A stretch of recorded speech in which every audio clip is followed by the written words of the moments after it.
Yeah, welcome to Hawaii, where the weather isn't actually always that nice. It's always decently warm, but it's not always fair weather. 5 things I wish I'd known before buying an early 2000s Goldwing.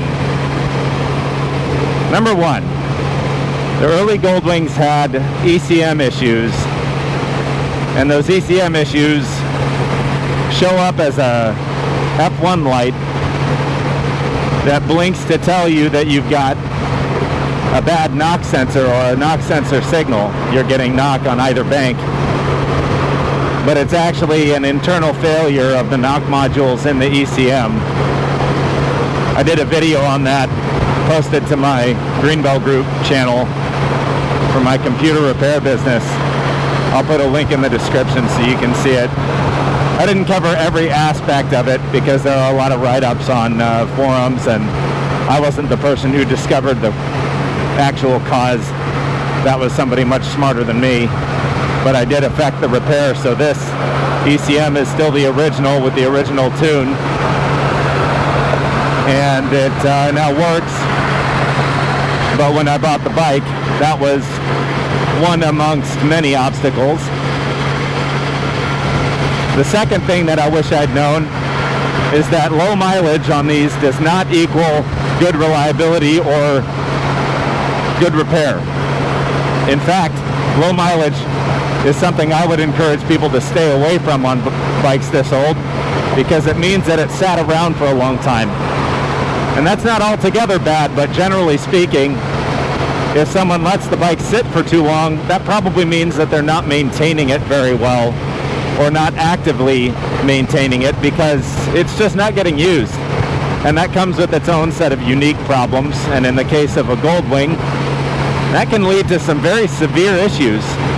In the case of this particular bike, that led to valve cotters coming unseated and valve shims coming out of their pocket. And the reason that happens is because it's a boxer engine, and the boxer configuration doesn't let the oil sit in seated positions where lubrication stays present over time. So when you go to start the bike after a long period of being off of it, what you end up doing is you start the valve train up and there's no lubrication in some of the positions that it's expected to be, and it can lead to those things falling out of place because there's too much friction. So what you end up doing in some cases, I've heard, it results in bent valves and other very severe problems. So if you're gonna buy one of these things, my suggestion is take a listen to it before you buy before you commit to a purchase, because often a little ticking noise is an indicator of one of those problems. The third thing I'd wish I'd known is that ABS wasn't standard. I guess that's something that probably seems obvious to most of the riders that own them, but it's not something that's easily integrated into a model that doesn't have it, and there's not much of a dollar difference between purchasing one that has ABS and one that doesn't. So if you want to have the safest bike, my suggestion, look for the ABS model. It has a little bit more complexity, but it's not markedly more complex. This particular model has a anti-dive in its brake system already, so the braking system is pretty complicated in the first place, and adding the ABS to it doesn't make it significantly worse. So more than likely, if you're looking for one of these, you're the type of person that is going to be doing the maintenance yourself, because there aren't a whole lot of dealers now that will service bikes this old. And if that's the case, I strongly suggest you take a good look at the service manual before committing. The fourth thing I'd wish I'd known is that these bikes also are rather prone to corrosion, and that's probably not much of an issue in the lower 48, but this is Hawaii, so corrosion is a very big problem here. And being that it's a big problem, vehicles that are already predisposed to having corrosion problems, like this bike, you end up hunting for things like that, especially if they've sat like this one did. This only had about 40 miles put on it in the last 2 years before I got a hold of it. And boy, let me tell you, that had some serious issues. The first issue that was likely caused by it sitting for that long is the water pump had gone bad. It was a bearing in the water pump, so it made a high-pitched squealing noise, and that was a tough one to track down and fix. The second one that it led to was the starter failed, and I'm not talking the starter relays, I mean the actual starter. I had to replace it completely. And both of those things are very difficult to do, and they're really good to do at the same time. I ended up replacing the alternator in addition to those two, but it turned out not to actually be a problem. So that was an unnecessary replacement, but I did it anyway. And the final and fifth thing that I wish I'd known is that once you buy a cruiser like this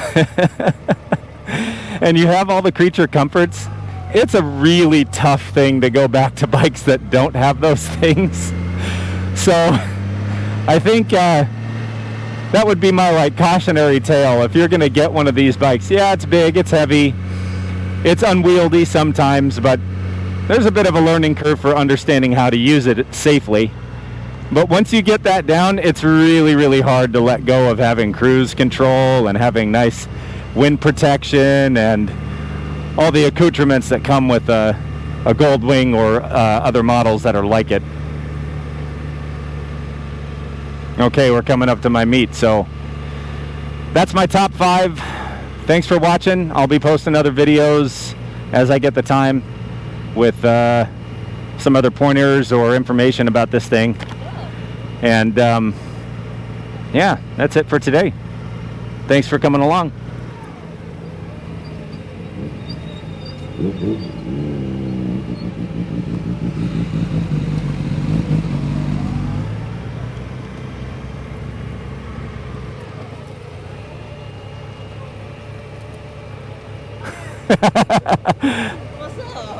What's going on? This thing would hurt to get hit by.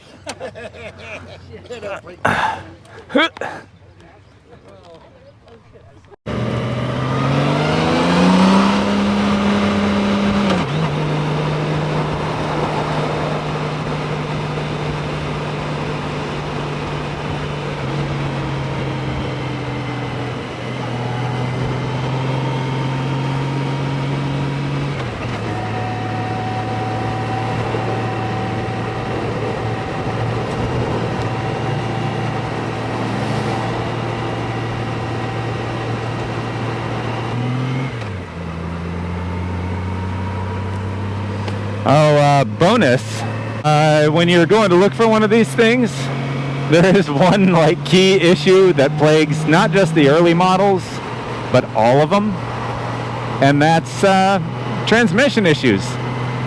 Now, I'm not entirely up to speed on precisely what it is that causes so many problems, but there is a lot of conjecture about it, and it seemingly is problems with the angle of the input shaft and the fact that it's not supported, and people putting floorboards on it, like the Kuryakin shifter, the heel toe shifter, or just shifting it and not being nice, because the clocking mechanism in there will break off teeth, and then you lose the ability to shift.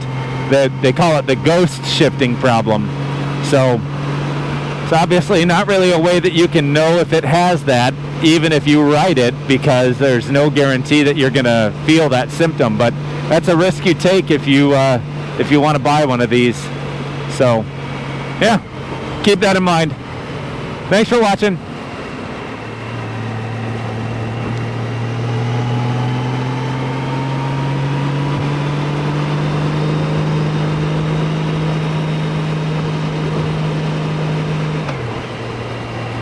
Tell you what though, I do really enjoy the smoothness of this thing. Tough to beat. That's why Goldwings have a great reputation. And I mean, hell, if you maintain them well, probably treat you well.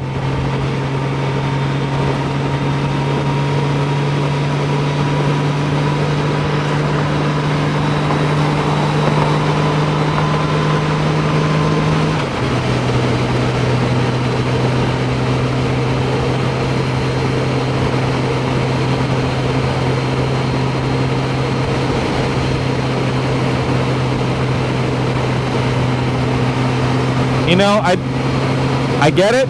It's a mechanical cruise control, but the fact that you have to set it and then kick it up a couple of miles an hour to get it to sort of hit the speed is pretty annoying. I know that's probably a thing with a few different cruise controls from around this era, but having ridden a new Goldwing with the electronic cruise, it's kind of spoiled me.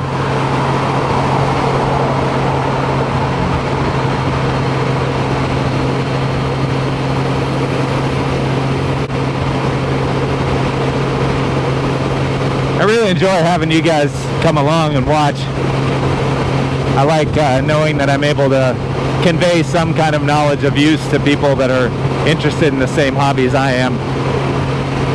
So if you enjoyed this, and if you think someone else will, please like, comment if you want, share this video, but most of all, feel appreciated, because I really do appreciate you.